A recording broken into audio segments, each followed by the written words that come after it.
बिस्मिल्लाहिर्रहमानिर्रहीम। रोज़ के वाक़यात और हदीस से सुनने के लिए हमारे साथ जुड़े रहिए।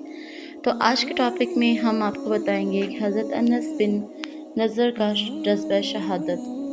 हज़रत अनस बिन मालिक फरमाते हैं कि मेरे चचा हज़रत अनस बिन नज़र ग़ज़वा बदर में ना जा सके।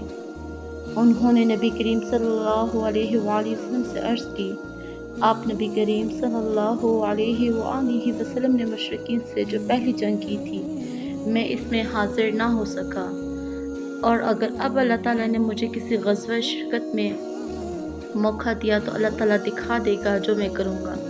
फिर जब ग़ज़वा उहद का मौका आया तो कुछ लोग भागने लगे। हज़रत अनस बिन नज़र ने अर्ज़ की, ए अल्लाह, इन भागने वालों में जो मुसलमान हैं मैं इनकी तरफ से मौजूद ख़्वाह हूँ, और जो मुशरिक हैं मैं उनसे बरी हूँ। फिर आप रज़ियल्लाहु ताला अन्हु तलवार लेकर मैदान जंग की तरफ दीवाना वार बढ़े।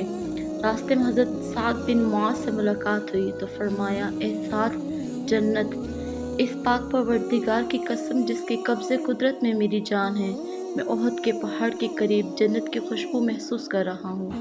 हज़रत साद फरमाते हैं, जैसे कारनामा उन्होंने सर अंजाम दिया, हम ऐसा नहीं कर सकते। हज़रत अनस फरमाते हैं, हमने इन्हें शहीदों में इस हाल में पाया कि इनके जिस्म मुबारक पर तीरों, तलवारों, नीज़ों के 80 निशानात थे। आपके अज़ा जगह जगह से काट दिए गए थे। आप रज़ियल्लाहु ताला अन्हु को पहचाना बहुत मुश्किल हो गया था। आपकी हमशीरा ने आपकी उंगलियों के निशानात से पहचाना। तो ये थी हज़रत अनस बिन हज़र की शहादत का वाक़या कि उन्होंने किस तरीके से जंग में हिस्सा लिया और अपना कारनामा सर अंजाम दिया।